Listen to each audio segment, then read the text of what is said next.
Tony Wilkins calls angel investing buying intelligent lottery tickets.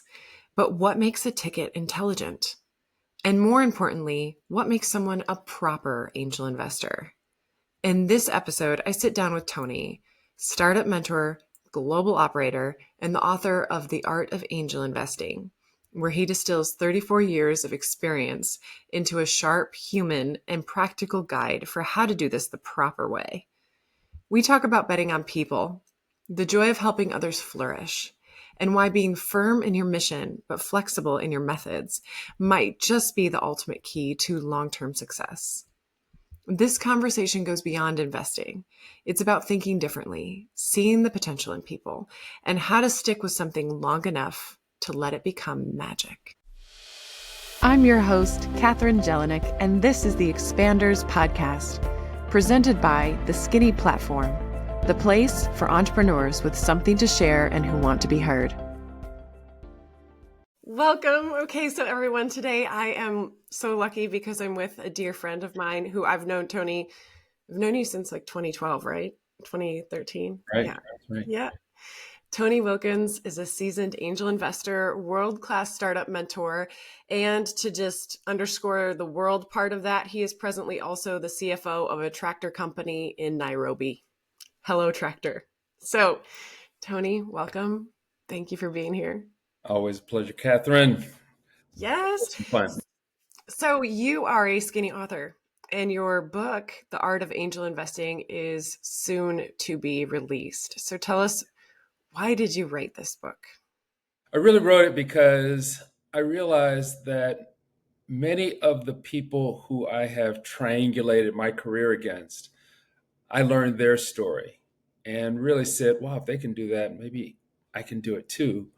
And after really 5 or 10 years of people saying, Tony, you need to write down all this angel investing wisdom in a book, and saying, oh, I'm not saying anything unusual, everything you can get online, I finally realized, wait a minute, there's only one story of how Tony Wilkins got to be an angel investor and what I started with and what I wound up with. And given my own experience with people's stories, I thought, well, let me get this story out, even if it's in a skinny book, and let people take away from it what they will. And if it inspires anybody, great. But at least it will be something that I can say I encapsulated, and it was my gift to the people who are trying to shorten their learning curve and avoid avoidable mistakes as they go through this process of becoming an angel investor. So I am delighted to finally put this into a book. It is the Tony Wilkins story, which I know pretty well. And it is a skinny book, which I'm just totally grateful and astonished that it has been such a wonderful and easy process and fun to put this story out in the world. Yay. Well, that's the hope, right? But then in addition to that, the fact that you're giving people a manual written through the lens of your experiences and lessons learned, having done it for 34 plus years, it's so useful that it's in that manual form to some degree, that shorter book where you're getting straight to the point and talking about your experiences and then how they can actually use that to begin to form their own. So, Tony, you talked a little bit about it, but what do you really offer readers here? Like, it's about how to begin this journey of what you call, setting intelligent lottery tickets. Yeah. Yeah. So maybe first speak to why did you even become an angel investor? Well, that part's easy. That part is easy. Two reasons, two things really got me into being an angel investor. And that terminology is much more recent than what the objective was. I thought that if I put myself through college and suffered through electrical engineering, I would have a job for the rest of my life. When I was a senior in college, Chrysler Corporation came along and gave me this amazing offer to come work in Detroit and work on Chrysler cars when they were in a really, really tough spot. And I thought, this is fabulous. I will work here for 30 years. I set my clock by 30 years. I was ready to retire, have a gold watch. Life was perfect. And then I got laid off after the first year. And I realized, I'm not really looking for a job. I'm looking for lifetime financial sustainability, which was really the first push of the flywheel to say, Tony, you got to think a little differently about your financial sustainability as you get older. And of course, at Chrysler, there were guys who've been there for 45, 50 years, and I did not want to be punching a clock at 60, 65, 70 years of age coming in every day. So I had to do something differently. And my family, like many people's families, had the off entrepreneur here or there. I learned that my grandfather had a shoe shine parlor and a newspaper stand on the weekends while he worked at Campbell's Soup on the assembly line. And I thought, okay, all right, well, I've got a little more going for me than what Grandpa had in 1935. So let me look for companies that I can make investments in. And I began doing some of the traditional things like flipping houses with friends of mine or loaning people money when they were trying to close a deal on a house for a little bit of interest.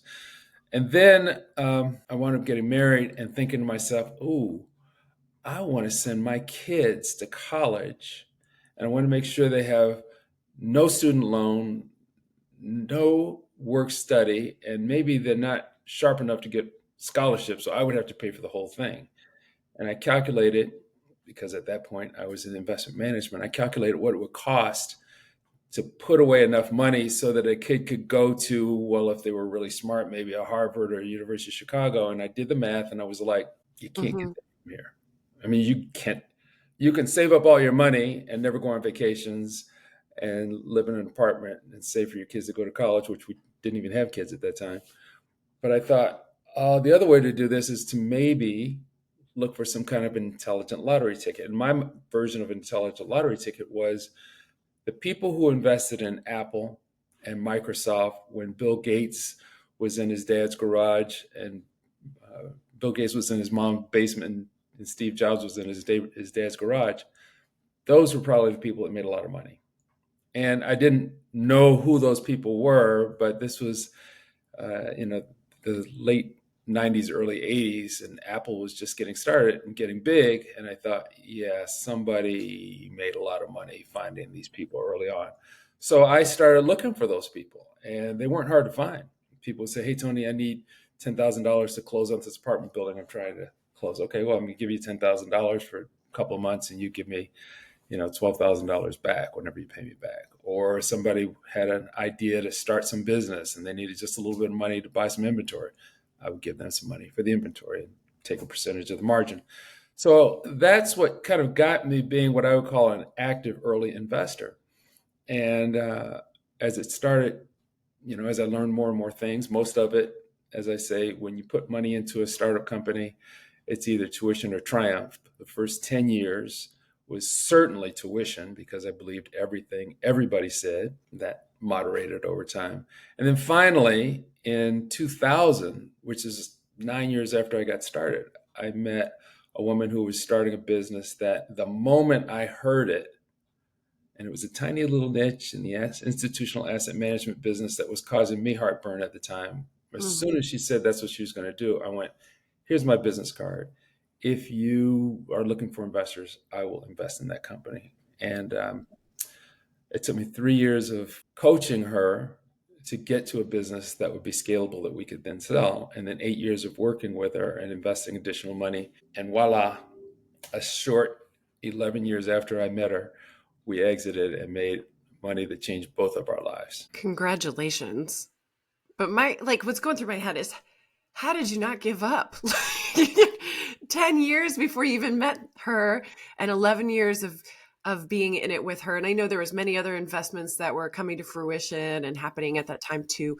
But that is a long time to be sticking with it. How did you not say, okay, this isn't working, or I don't know what I'm doing, or what was the difference? I said all of that. Yeah. I Can't think imagine how you wouldn't. I think the difference was, Catherine, that look, in my career, I've had 7 full-time real jobs. I've left 3 of them voluntarily and got involuntarily separated from the other 4. So there was always the reminder from those days at Chrysler that anybody can walk into your office at any given moment and tell you that your stream of income is gone. And then the curtain climbers, the crumb crushers, the rugrats started coming. And now it wasn't a theoretical idea of whether or not I'm going to send this kid to college. They were kids and they were going to go to college, and there was some math 18 years from now. So, in some ways, those early days were just reminders that you've got a bill that's waiting that you want to pay. And, every time I failed, it was a different kind of failure. Sometimes it was because I was painting that entrepreneur with the Tony Wilkins brush and they weren't really that person. Or I underestimated what it would take to do it. Or in one instance, we had a bicycle helmet company that was an amazing product. We had a patent pending. My partner was amazing. We were just 5 years too early before people started really wearing bicycle helmets. So it was always something that we just missed. And I don't want to say I was addicted to being an early stage investor, but boy, it was sure compelling to know that if you keep doing this, at some point, something's going to pay off. And Okay. it did. And I would say the first 10 years was tuition. The last 20 years have been increasing success. And maybe the last 5 or 10 years have been a lot of joy in sharing those experiences with entrepreneurs, fellow investors, angel groups, speaking engagements, and now the Art of Angel Investing book. I'm in a lot of awe, realizing again that it was like 10 years before you even met this woman that you're referencing, but you didn't even know that that was going to be your first, moneymaker. It just how 10 years is how long it takes a person to get a black belt in a martial art. Yeah. And the fact that you are at this point a many degreed black belt in investing, but how long you really had to hang on and be so and I just want to also comment on what you're talking about with, tuition, the tuition for your children and wanting to realizing like really there is no stability. Even really nice paying jobs at stable institutions, not startups, there's still no real stability. And it's a really interesting time for your book to come out because I feel like for my generation, this day and age, houses have never been more crazy, and the price of daycare. Obviously, there's inflation going on, but just there's so much to, shell out for a normal existence here right now. And your salary really doesn't cut it to make a life that's stable going forward. So what you're saying and what you were realizing like 30 plus years ago is very relevant for people in my age group today, I feel like. Yeah. Well, Catherine, I think that things, at least for me, I tell people you should be thinking that things happen for you, not to you. Now, trust me, when I got laid off from this wonderful job at Detroit where I was having a fun time, I thought, ooh, this is not a fun thing. This feels like it's happening to me. But in retrospect, oh my goodness, uh, I was 23 years old when I got laid off. And it changed, it shattered my image of what was going to happen going forward. But it required me to rebuild and think through, okay, wait a minute. I'm 23 years old. I don't have a mortgage. I don't have a car note. I don't have any bills. I have a few pennies saved away. Gonna probably be okay. Hmm. And each time I got let go of a company or each time there was some kind of financial setback, I thought to myself, probably going to be okay. But you have to keep thinking about how you're going to be okay. And yes, the basics of money management still exist. You should try to get 6 months worth of your expenses in a savings account. You should max out your 401k. If you don't have a 401k, you should have an IRA or a Roth IRA, those standard building blocks. Maybe you don't buy a house. If you're going to be moving around, maybe you rent a house.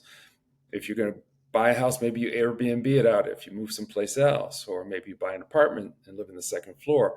But if you, like I, have had an early childhood experience that really dramatically lays out the instability of your financial wherewithal going forward, and now who knows what's happening with Social Security, it's really important, I think, to pay attention to, either with a friend, a colleague, a parent, a book, many books. Rich Dad, Poor Dad was one of the books that I read that made me say, look, you have to make investments while you make your living. And I used to tell people all the time, I had a 9 to 5 job that paid a lot of money, and then I had a 5 to midnight job that started paying a little bit more money. And at some point over the last 20 years, that 5 to 9 eclipsed the 9 to 5. And I wound up, being able to wake up in the morning and not worry about whether I have to go punch in or not. So I tell you, one time I was teasing my dad. I said, "Well, Dad, you're retired. You get a pension plan. You get a pension check coming in. You get up and go golf and do what you want to do all day long, or stay at home." And he looked at me and said, "When you've worked 40 years, you can do the same thing too." Well, most of us are not going to be able to work 40 years at the same place anymore.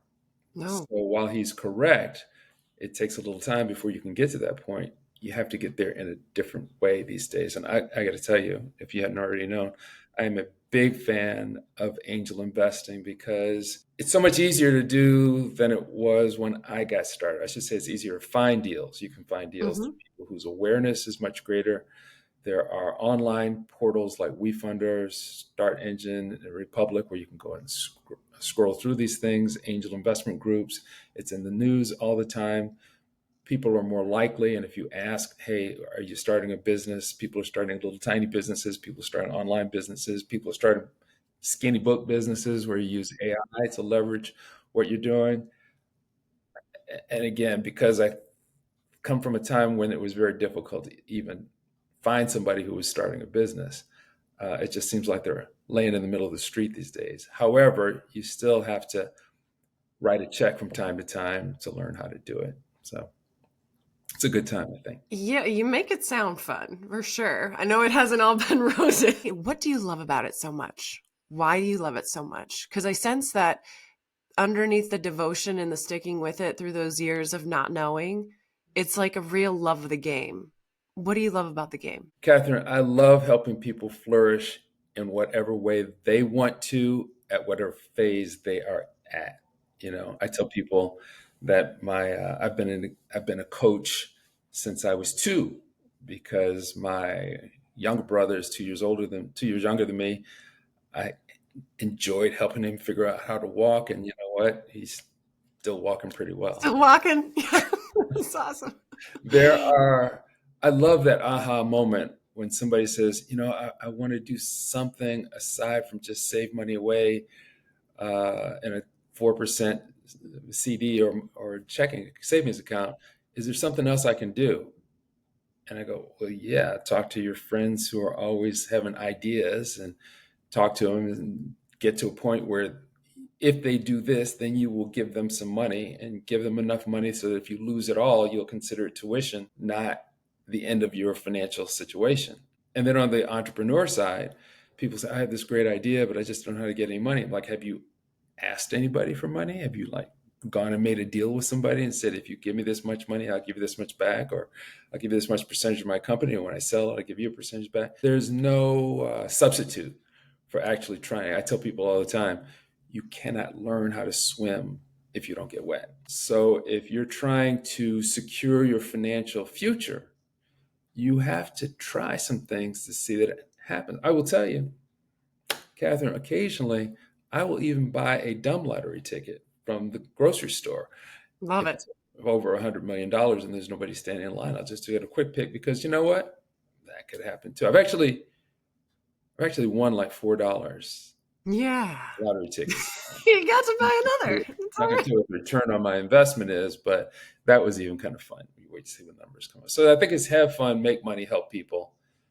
That is the mantra that has really got me excited about actually doing this. And then you come across people who help facilitate what you're trying to do. I told you, and you know this, I've been trying to write this book for about 12 years, to just stop for a minute and say, okay, let me scribble down everything that people should know about angel investing so they don't have to go through all the problems I went through. But it just wasn't a good way to make it happen. And then, of course, through talking to one person, talked to another person, I met your team, and it has been quite a joy reconnecting with you Mm. going through the rationale of why I did this in the first place, and then knowing that on June 10th, I will have a document that I can put up on the shelf or in a book place or on Amazon, and people who are really looking for another way to get a feel for how did somebody else do it who maybe looks like me or has the same background as me, or gosh, I think I started off a little bit better than this guy did. I should be able to do better than he does. That's the fun part of now. Raman Chadha calls this the emotional return on investment of your time. I think that this is going to be an intelligent lottery ticker from that perspective for me. Mm. Good shout out to Raman Chadha. Hey, Raman. But Tony, this is why your book is so key. Is it's just full of your wealth of knowledge, the wealth that you've created through the experiences you've had. You need the life you've lived, all the ups and the downs. That's what I love about these books, these skinny books, is because there's the art that people bring to the table after years of doing it, the thing that they do so much and they love so much that they're going to share it with other people in one way or another through a book. Like, I mean, how amazing is it? And you, of course, like writing notes and having this on your heart for like 12 years, thrilled that, we're here now to be able to offer a different way to write a book that isn't so typing heavy, Oh, writer yes. heavy. You can Yeah. speak it into being. But share a little bit more about the content within it now. I know a big phrase for you is becoming a proper angel investor Yes. and how to be a proper angel investor. That is a lot of what the art of angel investing kind of swirls around that point. So, through your lens, what is a proper angel investor? A proper angel investor is really awfully simple. It's awfully simple. It is having a why to do it. Why am I going to do it? I just told you I didn't want to punch a clock when I got to be 60. I wanted my kids to go to school. That was my why.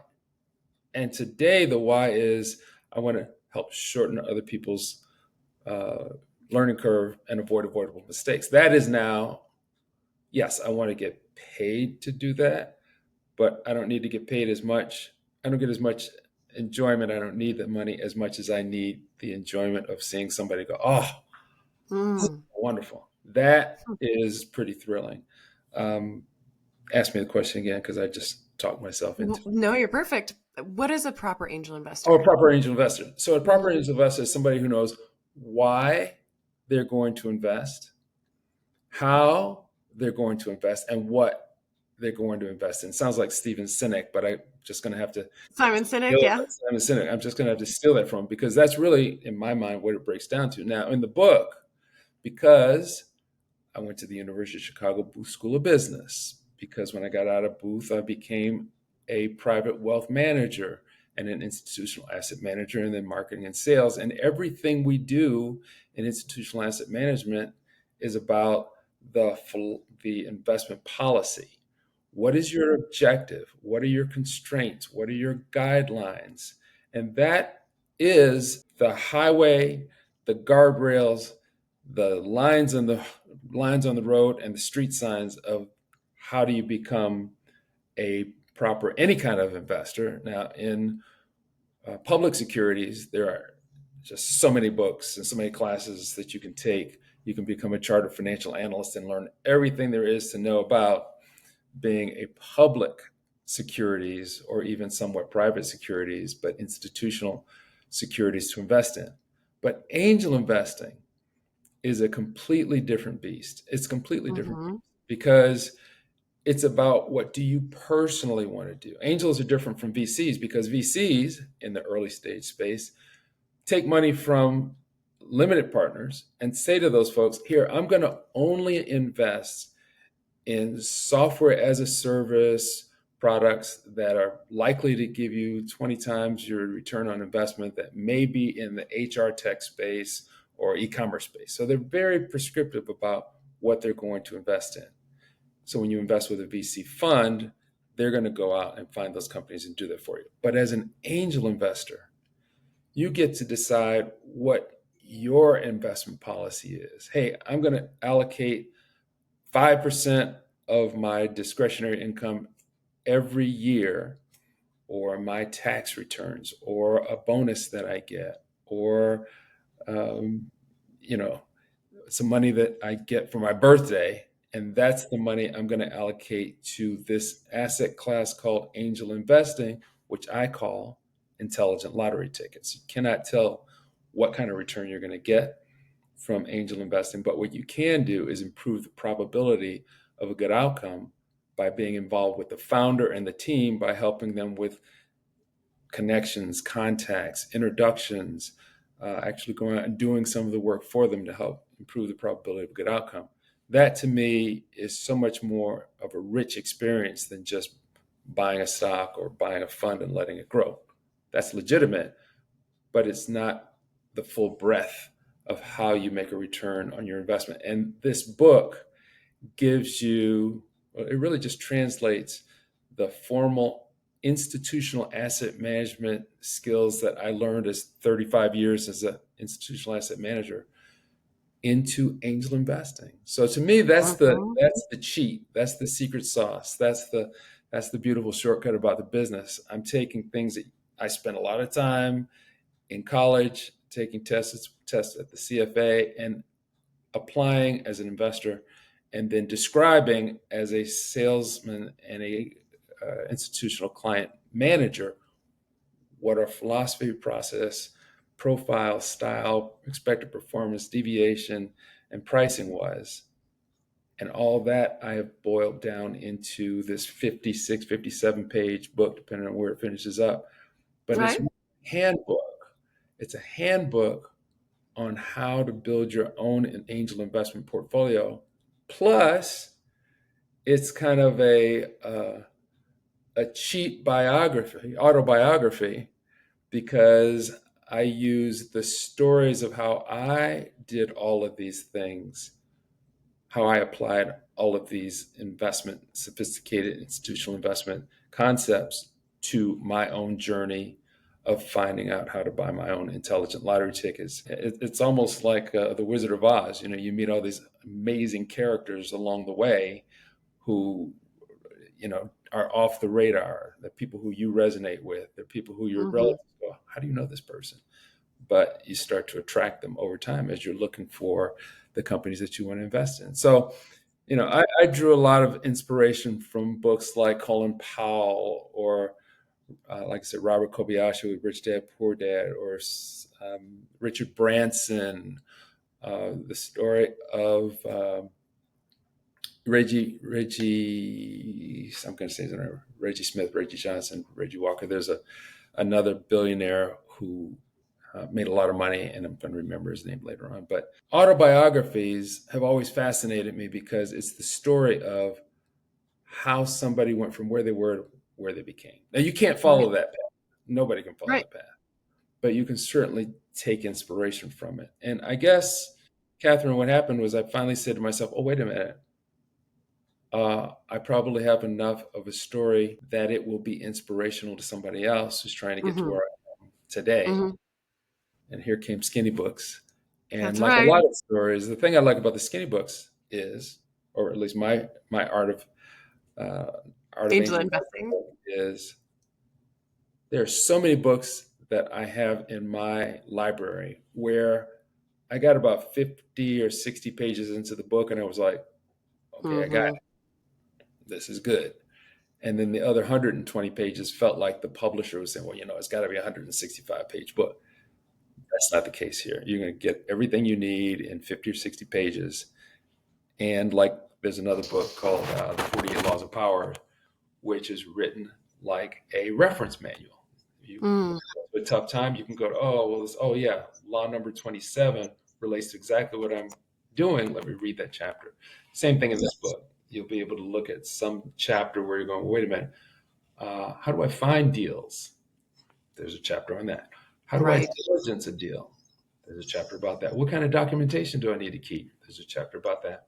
With stories about how I either figured it out or made a mistake or somebody helped me figure out how to do it, which is now in a book that should be helpful to people in their own journey. Two fun little things is that we've recently picked up a really important tidbit for us that we stats that we're hearing from um, oh my gosh, is Oh, it strategic coach?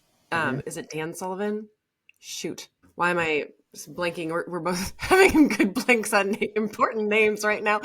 But the stats that he got from Borders, which is it's bankrupt bookseller company that went bankrupt in 2011, but they were able to get stats on readership from electronic books, their ebooks, and able to track that books that were over 200 pages long, only 2% of the people who purchased the book finished the book. And then books over 100 pages long, 10% would finish the book. And books that were 60 pages ish or under, 80% finishes the book.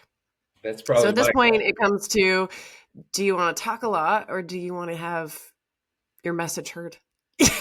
Like, and that's my little skinny side tangent. But the other side of this is this book. When I got to listen to you put this book into words and verbalize the stories, the fact that you're able to pair your personal shared experience along with the nugget and the how to and the wisdom framing the process.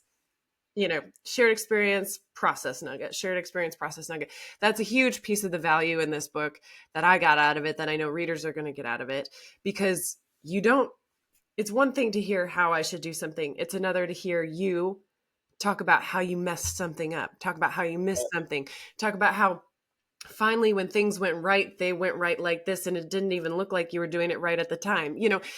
Those pieces were the real wisdom that makes all the difference in making someone feel, what is it, a little less uncomfortable about their first flawed attempt. It's the fact that you're human, you're supposed to be human. Another piece that I love about you is, you mentioned being a coach and loving that, especially now, in this phase of your work and expression as an angel investor. You have a really deep read on people. And I love that you share that that's actually one of the most important parts in angel investing, is assessing the amazingness of the founders, being able to read the founders, engage the person, and really bet on the jockey, right?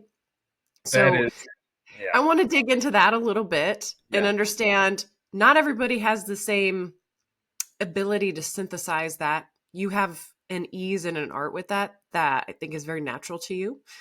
And what is that? Talk about your formula, talk about what's going through your mind that you might even take for granted when you're thinking about the people behind your investments. Somebody asked me this question a long time ago, and they said, "Well, how do you find these people?"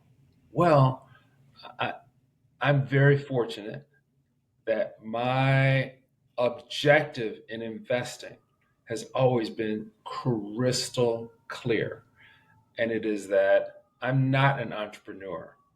I am an investor. And over these years, like I said, the first 10 years, I believed everything everybody told me straight out of their mouths. I am continually learning that what people say and what they mean and what they intend has a little bit, you have to take it with a grain of salt. Sometimes you have to take it with a salt mine, and sometimes you just have to walk away. Uh, Learning about people and the direct link between who they are and their probability of being able to help you do what you want to do clears out a lot of biases. It clears out a lot of things that you don't necessarily have to look at. I can't tell you how many times I've had a conversation with somebody who absolutely does not look like they would ever be a successful entrepreneur. But by the way they talk, by the passion with which they convey what it is they do. And often, Catherine, by the simplicity of what it is they're doing. And again, I was very fortunate to see this in the 7 years as I spent as a private wealth manager, where people came to us to manage their money who had made money in all kinds of ways. Mm. And then be able to say, okay, well, I know what that person's background and simple outlook on what was going on was like. When I see it in a smaller venue or in a different town, like I said, the woman when we made the first big exit on, I literally spoke to her for 3 minutes, maybe two. And the fire in her eyes and the depth of her knowledge of what she was doing and the conviction with which she spoke, I was like, yep, this is one of them. This is Mm. one of them. who's going to be okay. And I can, you know, like Malcolm Gladwell says, you spend 10,000 hours doing something, you get to be really good at it. I probably spent 30,000 hours listening Hmm. to people and understanding what they do. But if I go back, if I can, if you let me indulge you in a quick story, Please do. when I worked at Stein Rowe and Farnham, I might have been 31 years old. It was a wealth management company. So we had people who had anywhere from $250,000 to $300 million, and we were managing their money. And the mantra there was, we don't make people rich, we keep them rich.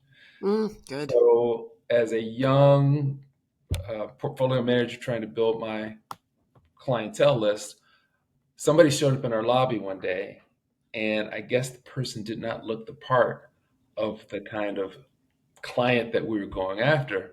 So they said, Tony, there's somebody in the lobby. Why don't you go talk to him? They said they want us to manage your money. Now, this, even before the internet, it was weird for somebody to walk into an office and say, I've got some money I want you to manage. So I'm like, Yeah, sure. let's go talk to this person. So I talked to this man who was about my age at the time, but I'm all dressed up in a suit and tie. He kind of had on a sweater and some jeans and looked a little nervous. I said, "So, hey, what are you doing?" He said, "Well, I've got some money I'd like to have managed." I said, "Oh, let's go in the conference room and talk about your business."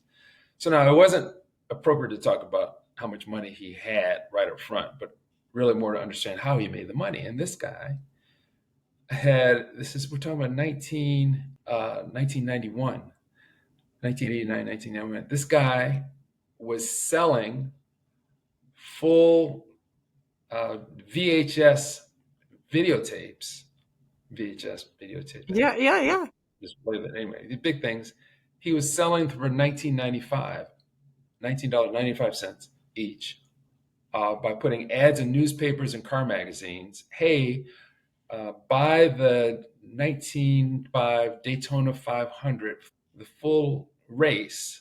Send in 1995 plus $5 of shipping, and we'll send it to you. So somebody was car enthusiast. Oh my gosh, the 1985 Daytona 500. I was there. I can Hmm. get a whole VHS of this thing. And somebody would send in the $20, 1995. He would go and copy the master that he had made and send it off to him and collect a check and put it in the mail.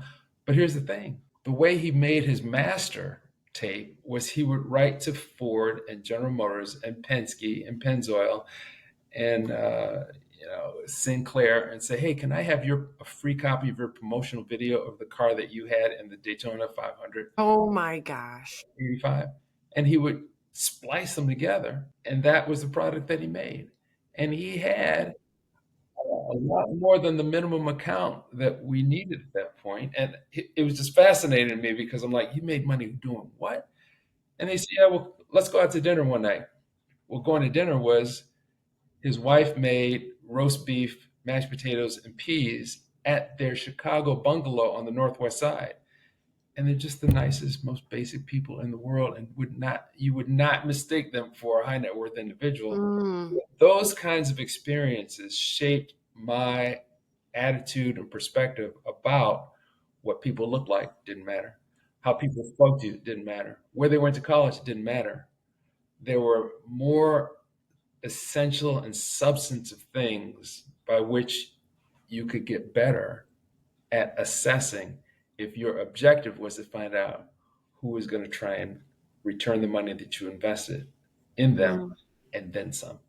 And that, I think Jeff Bezos is the one who says he built Amazon by investing in things that were not going to change as opposed to things that did change. So we all know people want to buy what they want, have it delivered, get it there now, reliably and at a good price. Those things don't change. And from selling books on Amazon to delivering web services, and some people tell me that their kids think that babies come from Amazon because boy, because everything comes from Amazon and the news stork. you're focused on what you're trying to accomplish. So what I try to do in the book is spend a lot of time getting people to say, okay, I don't really care why you want to be an angel investor. Maybe you want to talk about the funders you're involved in at a cocktail party, or maybe you're just fascinated by the latest technology, or maybe you believe that flying cars or space travel is really going to be a thing, or maybe you want to get rid of, climate, you want to get rid of global warming, and that's where you want to spend your money, or maybe you're just trying to put another zero on your family's net worth. It doesn't matter. Once you are comfortable with that being the way to do it, there's angel investing or investing in early stage founders is kind of a um, wide open frontier where if you stick with it, as Sam Altman said, it's hard to be wildly successful at something that you're not a little obsessive about. And if you find everybody has something we're obsessive about, you find that thing that you're obsessive about and just go into it, you will be your version of wildly successful. So that's what's got me all psyched up about doing this. Yeah. Mic drop right there.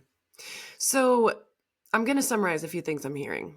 Okay. Number one, you, through the book, which I know because I got to hear it, but summarizing what we're talking about here too, you take people's whys and you show them how to put standards around it, essentially.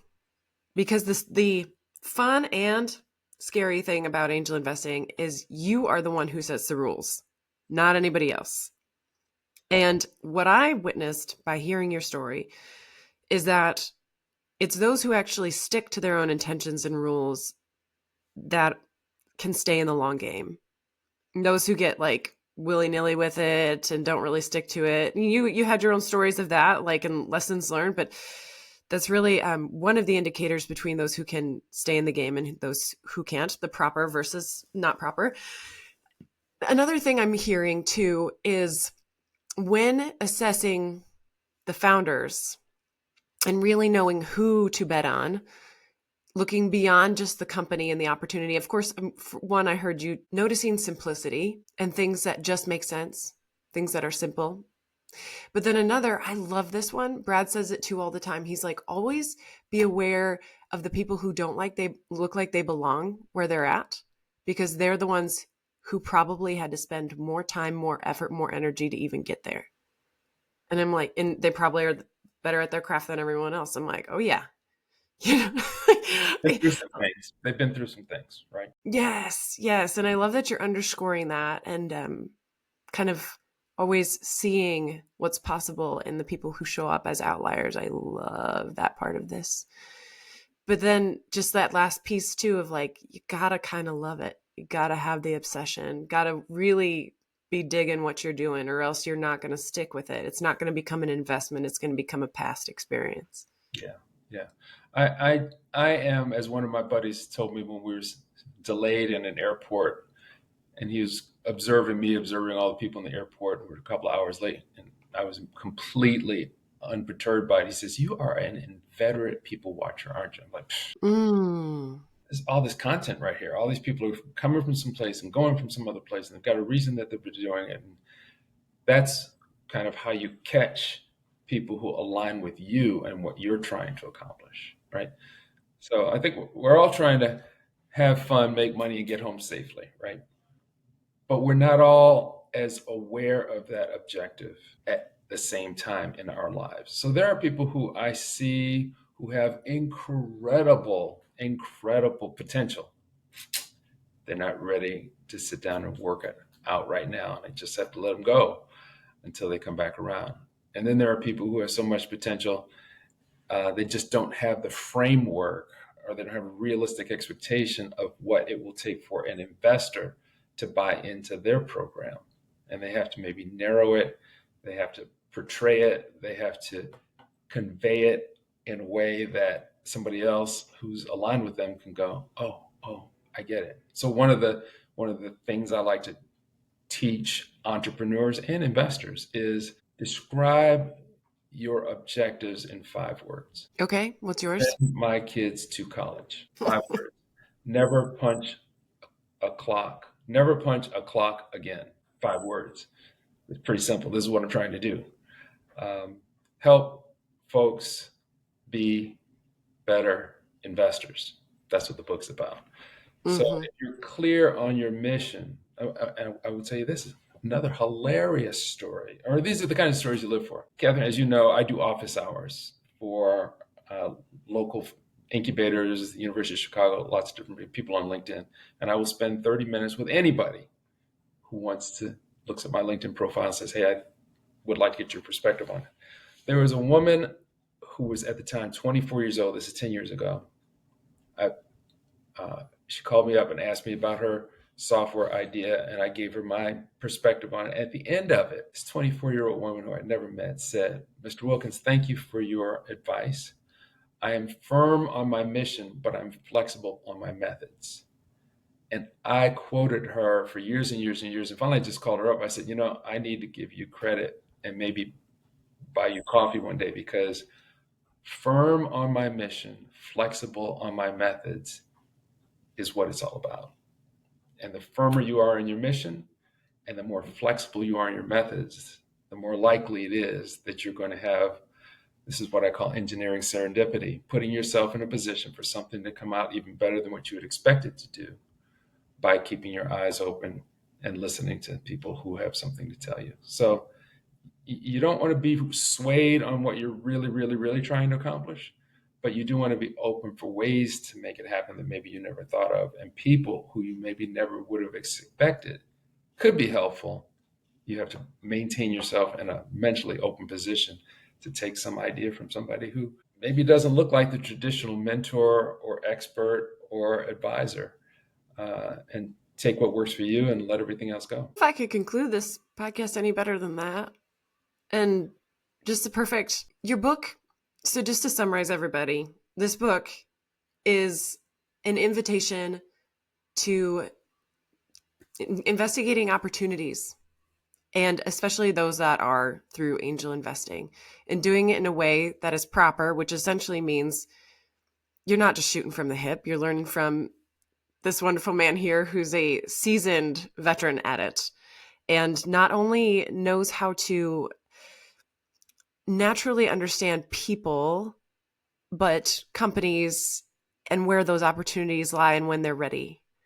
So Tony, the wisdom and the stories and the ease and the structure and the process that you've laid out in this book, and the fact that it can all be done in 60 pages or so, is just nothing short of magic, in my opinion. And it's such a delight that I've gotten to have you in my life. You're such an incredible mentor. I've watched you do it again and again. You have such natural emotional intelligence. So, you're also out there as a startup coach and mentor, and everyone who speaks to you is just, they're blessed for it. So thank you for sharing everything today. It is a distinct pleasure to do it. And anytime you need some more assistance or want to learn something else, and keep yourself open for me to call you, trust me, I will pick up the phone, and my door is open for you too. Awesome. Everyone, check out the comments or wherever you're finding this podcast. Near there should be the link to sign up to be notified when Tony's book is out and launched, and to make a pre-order. Or if the book is out by then you'll find a link to be able to find it on Amazon and purchase it. So definitely check into that. And thank you, everyone, for listening. And thank you, Tony, again for the time. Thank you. Wisdom. Thank you for listening to this episode of the Expanders Podcast, presented by The Skinny Platform. You can catch more episodes and be notified of newly released episodes by following us on Spotify, Apple Podcasts, or subscribing on YouTube. For more information on the Expanders Podcast and The Skinny Platform, visit our website, www.theskinnyplatform.com.